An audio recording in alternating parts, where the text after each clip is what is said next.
My Seven Chakras, episode 22. If you change the way you look at things, the things you look at begin to change. The seven chakras, swirling vortices of energy, positioned throughout our body from the base of the spine to the crown of the head. For thousands of years, this ancient wisdom has been passed on from master to disciple. What are the functions of these energy centers? And could these chakras help you unlock your destiny and find your true purpose? Welcome to My Seven Chakras. And now, your host, Aditya Jai Kumar.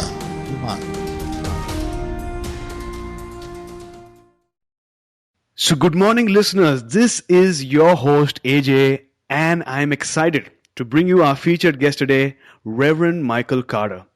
Michael, are you ready to inspire? I'm always ready to inspire. Perfect. So Reverend Carter is drawing from his own personal experience and the wisdom he has gleaned from the ageless teachings of A Course in Miracles, Unity Christianity, and other religious studies to compile a spiritual toolkit for the lay person. So Michael, I've given our listeners a small introduction. Please take about 40 seconds to tell us a bit more about yourself. Well, I serve a Unitarian Universalist congregation here in Black Mountain, North Carolina. I am a proud dad. I have a 9-year-old. I'm from Baltimore, Maryland originally. I am 58 years young. And I have been a student of metaphysics for probably about 25 years. It's the way I try to live my life, and I found it to be very rewarding and fulfilling. Well, thanks for that amazing introduction. Now we know that words have the power to heal. And in order to lay the foundations for today's wonderful conversation that we're going to have, we usually begin the show with an inspirational quote. So, Michael, what is your favorite inspirational quote? And give us an example of how you apply this quote to your everyday life. Okay, one of my favorite quotes is by the late Wayne Dyer. Mr. Dyer said that if you change the way you look at things, the things you look at begin to change. It's pure metaphysics. And basically, I find that if I'm having a personality difficulty with someone, or let's say there's something annoying me about an individual, I mean, it's all coming from me anyway, but I find that if I change my mind about the situation or the individual may not change or the situation may not change, but the way I look at it has changed, and therefore my environment changes. Give you an example. There was a person who was very, very difficult with me at my church. And, no matter what I did, it just never seemed to satisfy this individual. And of course, then my ego started to get involved, and I was thinking, well, who are you? Who are you to tell me this? And, you know how the ego goes. And then one day, I just made up my mind that I was going to really listen to this individual, and I was going to maybe get a little more information about their background. And when they talked to me, they talked to me about some of the difficulties in childhood, some of the wounds that they had. And it gave me more compassion and insight. And so this person never really changed towards me personality-wise, but I had more compassion and understanding.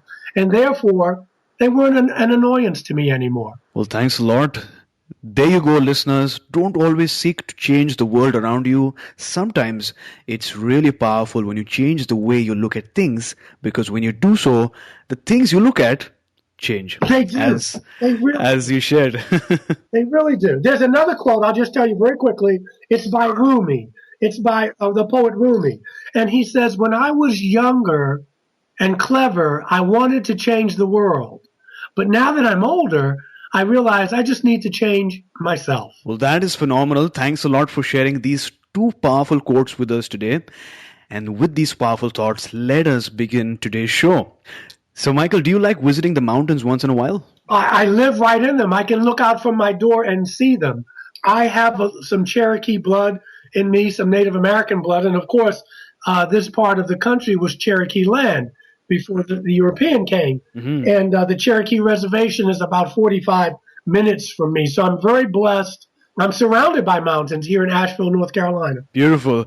So let's just say you're at a health retreat somewhere among the mountains and someone asks you, Michael, what is the main focus at this point in your life? What would you tell them? The main focus in my life is to learn to love and to be more self-aware. I think those two go hand in hand, given the quote the second quote by Rumi. And I have a lot of friends who are activists, and I understand that they're human rights activists, civil rights activists, animal rights activists, and I love it. And I too try to change my environment in that way. But I realize that if I change my consciousness, if I change the way I look at life, I'm doing the same thing, which is not to say you can't do both. But there's a wonderful quote by the late Ernest Hemingway. He had little patience for people who try. He said, I have little patience for people who try to change the world when they haven't taken the time to find out what it's all about in the first place. Wow, that's so true. So, Michael, let's move on to the next topic, which is about chakras. I know that you are a Reiki practitioner, so you might be able to relate really well. So for those listening, chakras are energy centers within the body that correspond to major nerve ganglia and bodily processes such as breathing, digestion, and procreation. Now we have 7 main chakras, and while they don't exist within the physical body, they have significant effects on our health. So Michael, could you tell us a little bit about the significance of chakras in your practice?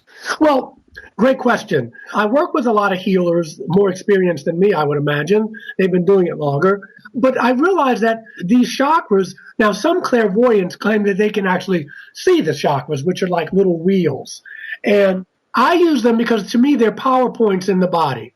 For instance, when someone comes to me and they're complaining of fatigue, usually I will put my hand on their solar plexus, which is the 3rd chakra. If you stood with your hands and legs spread and made it look like an X in your body, the center of the X would meet at your solar plexus. This is where, right in your stomach area. A lot of dis-ease starts in the stomach. But also, for instance, people who maybe have different ways of being intuitive, they feel. And they will say, well, you know, Michael, I get a gut feeling here. I'm looking at, okay, they're talking about their stomach area. Some people may say, I hear you. I hear what you're saying. So people frame the way they exist in the world differently. Some people are clairaudient. Some people will feel more. But for me, the heart chakra, the throat chakra, the heart chakra is in your chest, your throat chakra at the 3rd eye. Usually that's associated with the color blue, the throat chakra. I try to always get extra energy there. Obviously, the 3rd eye is the clairvoyance. The throat chakra is how people express themselves or do not express themselves. And of course, the heart chakra is where, we want to open up that energy field to open up ourselves to giving and receiving more love. If there's a lot of fear, I will put my hands around the 2nd chakra. The 1st chakra is obviously the root chakra, has to do with procreation, that kind of thing. But the 2nd chakra is survival. How do I survive in the world? Am I coming from a lack of scarcity? Or am I coming from scarcity? Is there never enough? And so I will work on that chakra depending on what the need is or what the client tells me. And of course, there's the crown chakra, where we get our inspiration from the all that is, from God, Allah, Krishna, the primal source. Call it what you will. So they're very, very important energy centers, and they can always use more energy because we use a lot of energy up just living in the world. I hope that gives you some insight. Well, thanks a lot for that wonderful explanation. It really brought about an understanding of how you use chakras in your practice and the various type of chakras and how people interpret them in their daily lives. So thanks a lot. So Michael, I know that you have a 30-day course called God Consciousness designed to reestablish a person's connection with the higher power. Yes. So my question is, what is God-centered thinking? Great question. For me, it is getting past the illusions that we're all separate. I think that religion, for better or for worse, or consciously or unconsciously, has taught people that God, the all that is, I don't want to get hung up on names because I don't. Call it what you will. But we've been taught that God is up there in the sky, that we are separate. We are down here. We are lowly creatures. We are sinful creatures. And I feel that that's caused people a lot of misery and a lot of disillusionment. And for me, God-centered thinking is through by meditation, contemplation, getting out in nature, that we find that, as the teacher Jesus said over 2,000 years ago, the kingdom of heaven is within you. God is not Santa Claus who is punishing you whether you're naughty or nice. It's not even a human being. It's an energy. It's an intelligence. And we are all part of that intelligence. So in many ways, we have to unlearn, as the character Yoda says in Star Wars, we have to unlearn what we've learned. Sometimes that's very difficult. Sometimes it's easier to learn something totally new. But I give you 30 days in my book. It's every day it's like a daily word. Every day is an affirmation and a thought for you to think about. And what I'm getting people to do is to get past that separation, that this energy lies within me. I am not separate from it. It's not Santa Claus. And I think that will help people a lot in the evolution of consciousness. Well, thanks a lot for that. I love that you mentioned that we need to get past the illusion, as you rightly put it, the illusion that we are separate. And this sort of reminds me of a Buddhist principle, because I do follow Buddhism in my daily routine. Sure. And it says that it talks about the principle of oneness of self and environment. Yes. Sometimes we feel that we're separate from the environment. We're separate from our friends, family, maybe our colleagues. But when we look at it through the lens of we being one with the environment, and everything changes. And I love the theme that you are sharing today. It sort of resonates with what I believe in strongly as well. Yeah, I mean, the Buddha called it Maya, the illusion.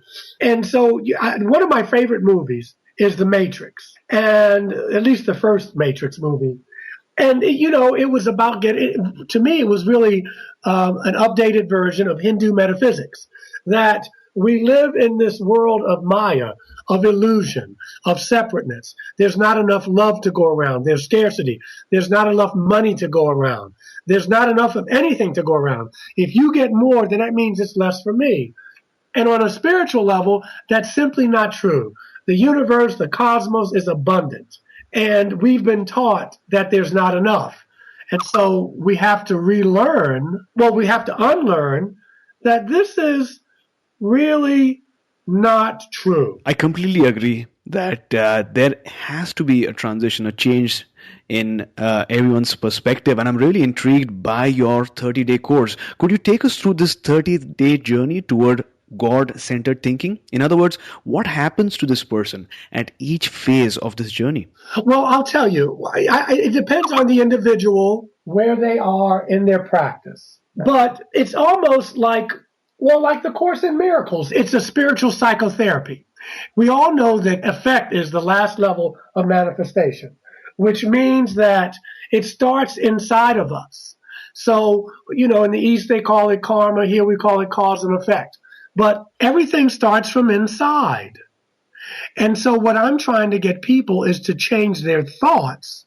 And by changing their thoughts, they change their consciousness, which will change the manifestation in their lives. In other words, let's say I need money. Most people focus on being broke. I was like that as well. But now what I do is focus on the abundance, because we know that quantum physics and metaphysics tells us that whatever you focus on, you create. If you want more love, then be more loving. If you want more abundance, then realize the abundance that you have. And so I'm trying to get people to change their thought and therefore change their lives. Buddha said this 500 years before Jesus, that your thoughts are things. They are forms of energy. All we are and all that we will be is because of our thoughts. This is in the Dhammapada. And so this is ancient wisdom. This is not New Age. This is ancient wisdom that we are rediscovering. That's what my course is trying to get people to do. So from what I understand, what you're trying to do in your course is basically induce a gradual progression, a progression of a change in thinking. And as you rightly mentioned, it's not easy for a person to change the way they think. But what you're doing through the course is changing their thoughts from thoughts about scarcity to thoughts about abundance over that 30-day period, at the end of which, depending on what their practice is, they can experience a transformation. Am I correct? Yeah, that's what's great, because you can be any religion, you can be no religion. And remember, I'm not just thinking about abundance in the forms of money, but I'm talking about abundance in all the forms. The universe is abundant, and so are we as part of that. And so I'm trying to get people to think, you want more love, you want more abundance as far as money, you want better health, you want these things to become the great intuitive, and you want to live and fulfill your own potentials.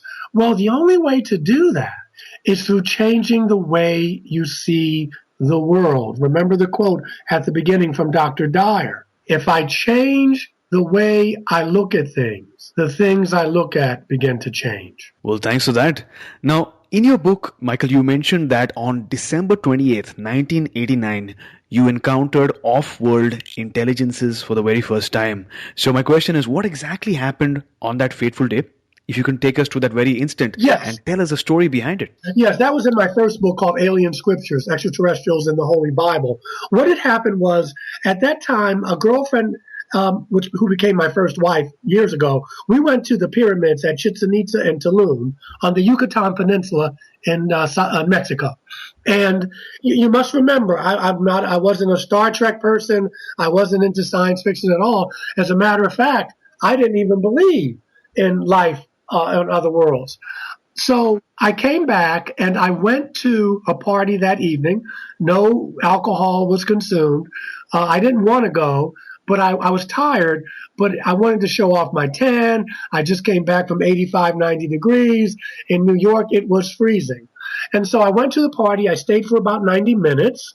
And when I went back home, I was living on the Upper West Side of Manhattan at the Excelsior Hotel. It was a residential hotel at 45 West 81st Street. It's still there. And I got up in the middle of the night. I don't know whether I had to go to the restroom or what.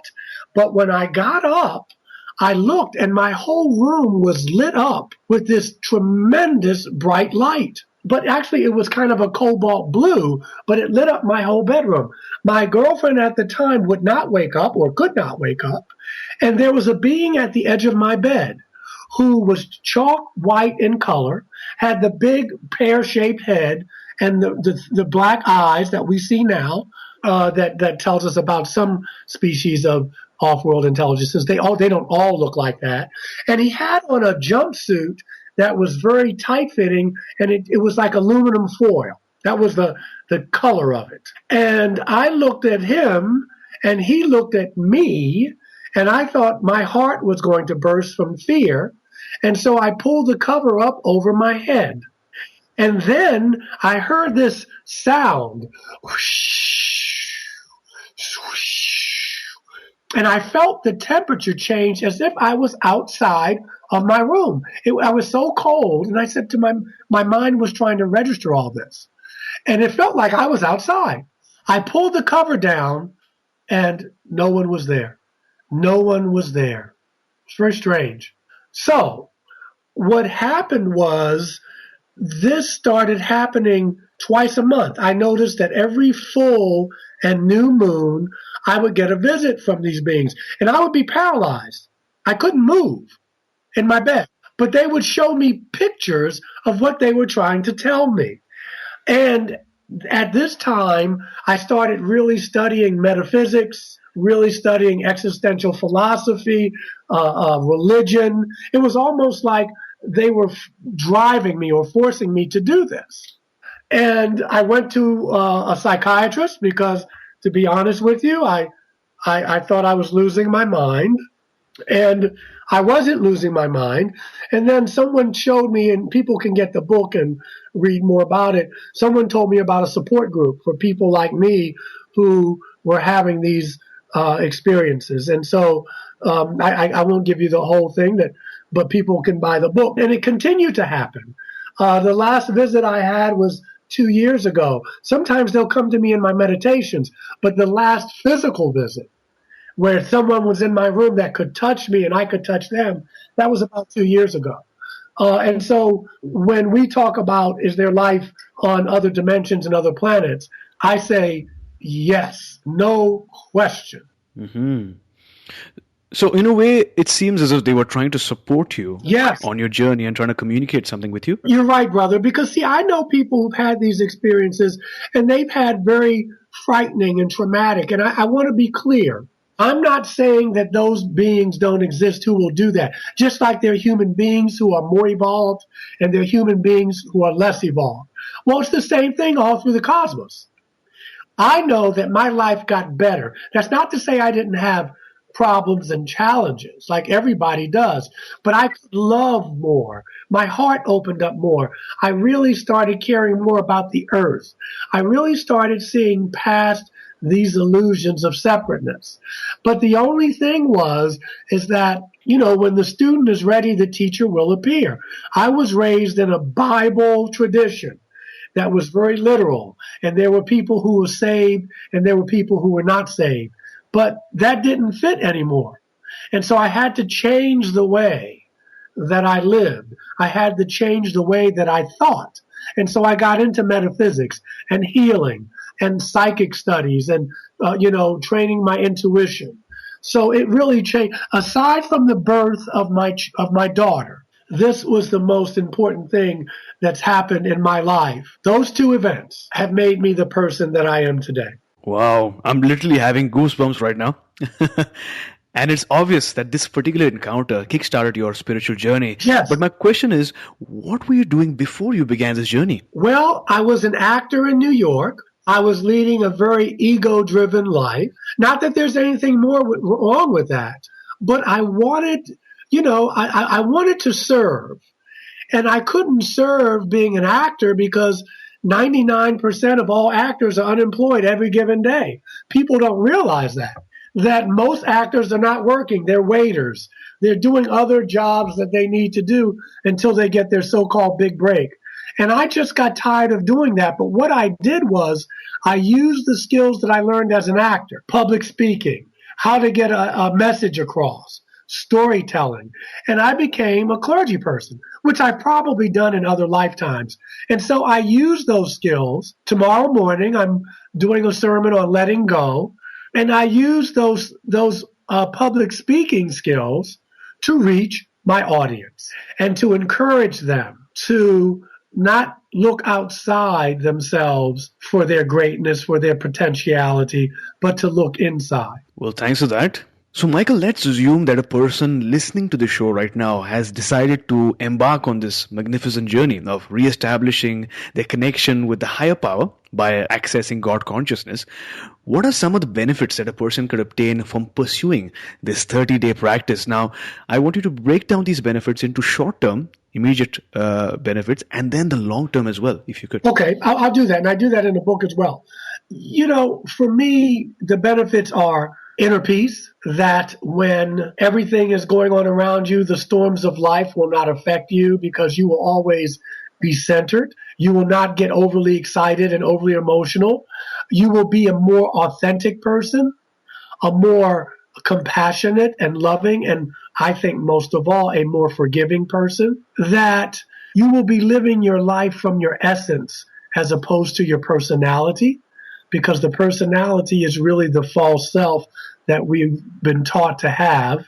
And so you will meet each and every situation in life from your center, which is peace, which is equanimity, which is serenity, which is love and compassion, not only for other people, but for yourself as well. Wonderful.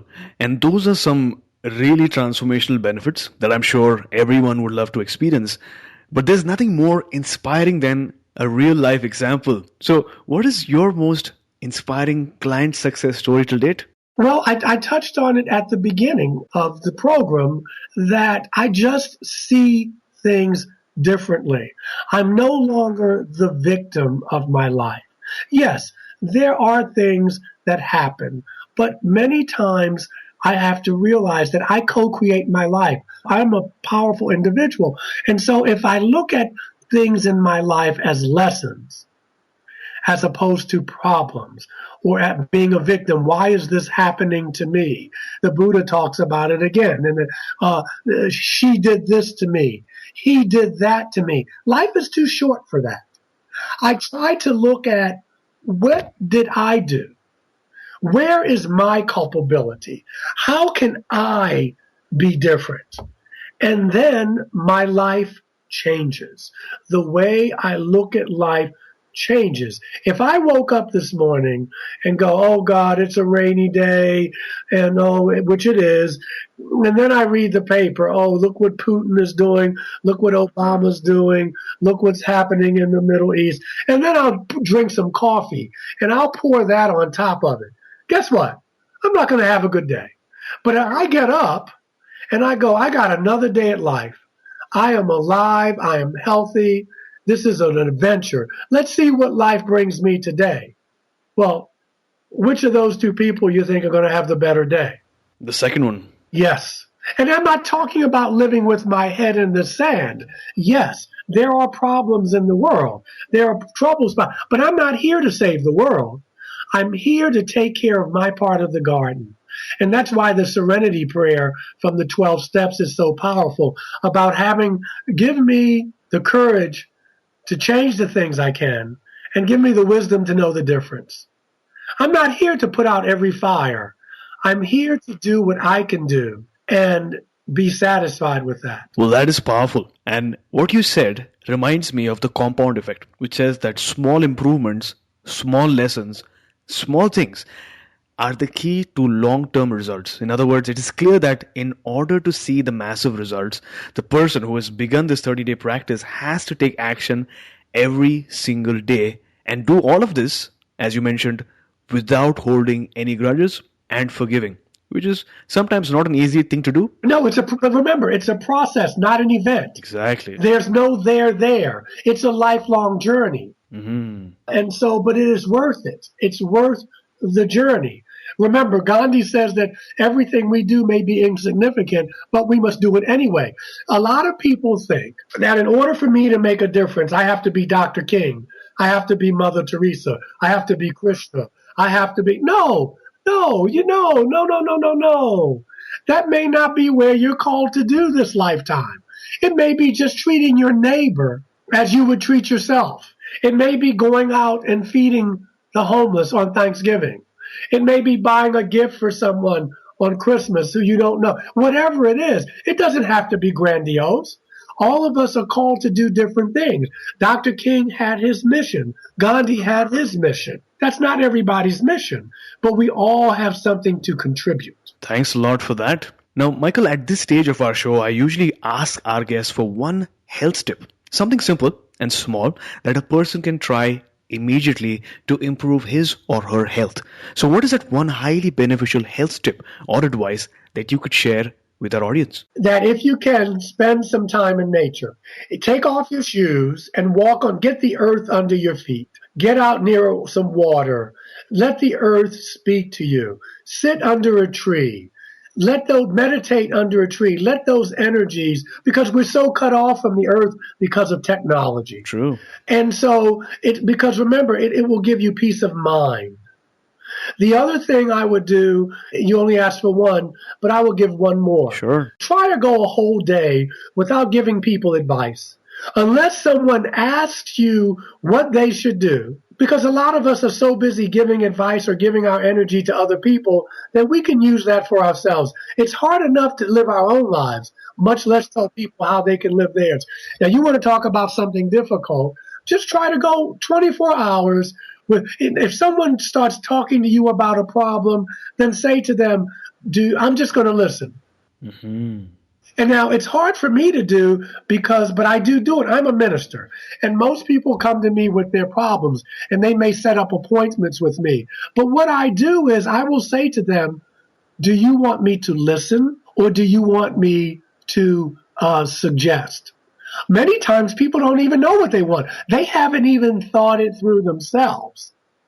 And so they will say, well, I don't know, really. Mm-hmm. So you just say, I listen. And it works for me because I don't want to burn out. Right. And it's a boundary. So those two things, get out in nature, take your shoes off and get your feet dirty, let the earth support you and nurture you, and try to go 24 hours without giving advice. Use that energy on yourself.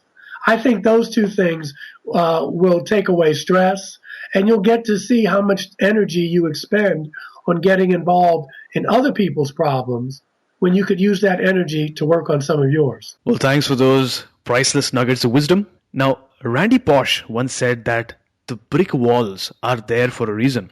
The brick walls are there not to keep us out.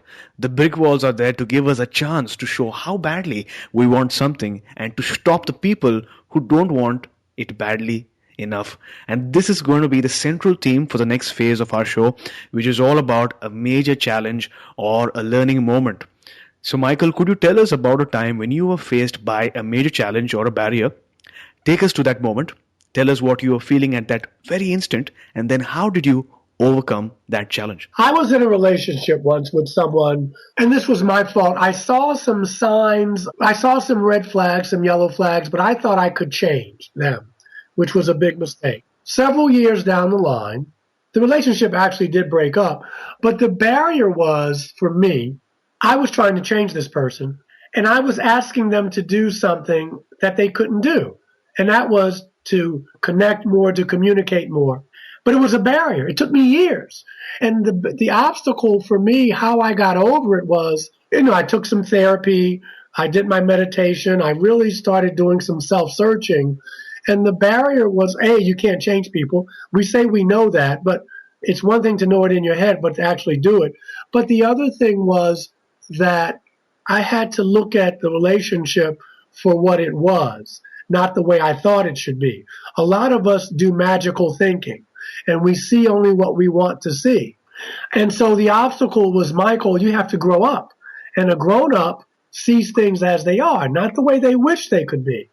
And eventually the relationship dissolved, and it was painful, but I had a lot more peace, and I learned a big lesson. Lessons are like this. You can know it intellectually, but unless you've experienced it, it's not real. So I knew intellectually you can't change people. You have to let people do what they want to do, even if it's, even if you may know a little better or what have you. But I had to let go.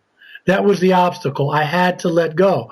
But I must say that my life is fuller, that I bless this individual and they've gone on to live their life. I wish them all good things and vice versa, but I am more at peace. And life was trying to tell me this a long time ago, but I would not listen.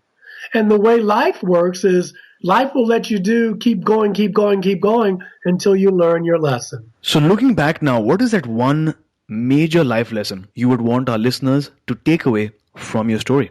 That love is accepting people as they are, but love is also doing what's right for you. And that may mean walking away from a relationship. It may mean walking away from a job.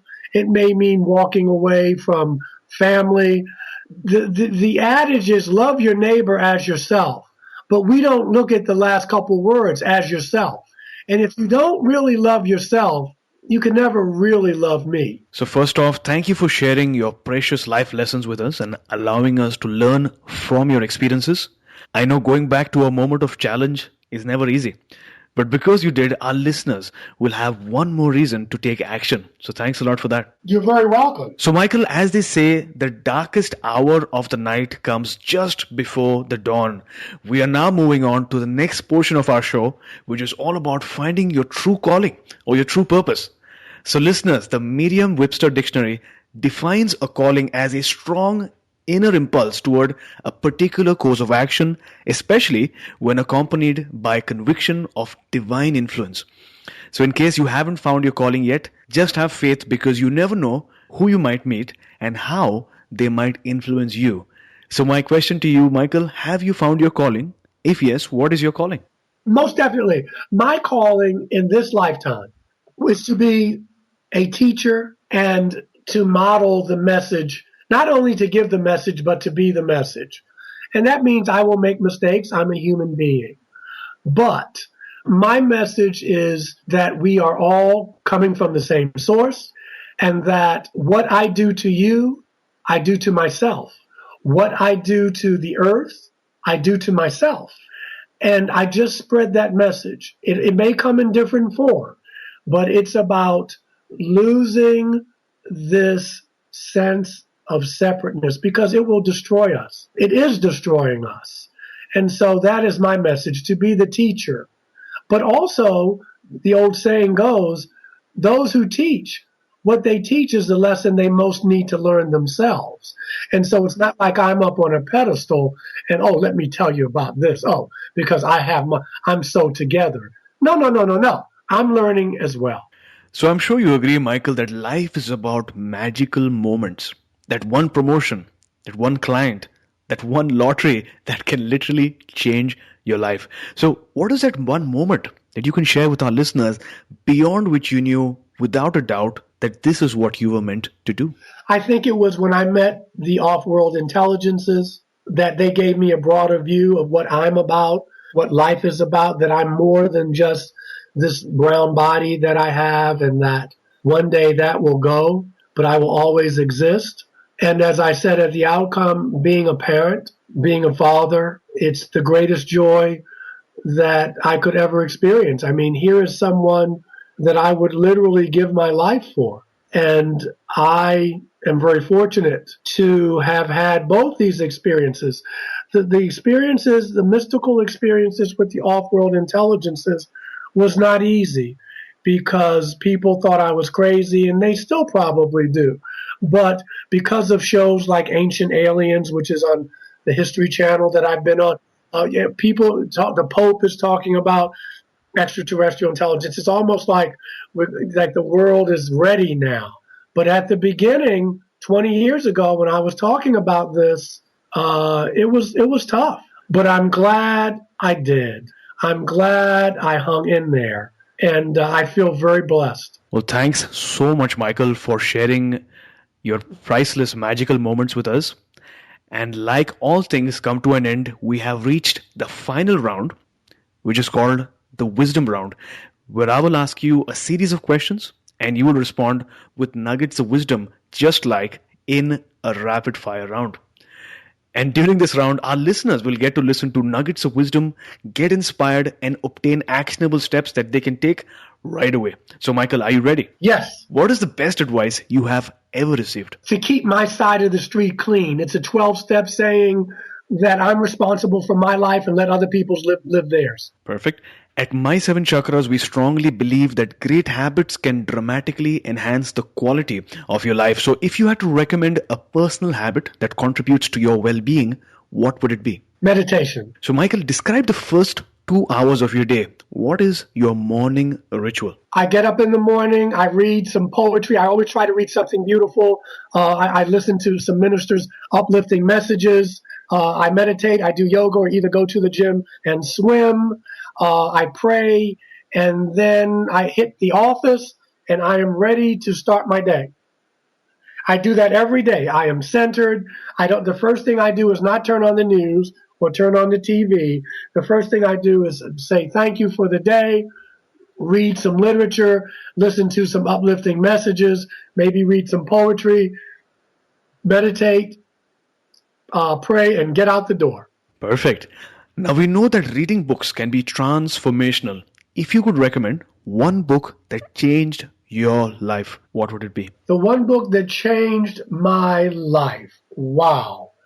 I think it would be Where Do We Go From Here by Dr. Martin Luther King Jr. So listeners, you can find links to all the resources that we discuss about in the show notes. So Michael, I've truly enjoyed chatting with you today, and I'm sure our listeners enjoyed listening to every story that you shared. Before you go, tell us one thing that you're really grateful for today. Tell us the best way we can find you, and then we'll say goodbye. Okay.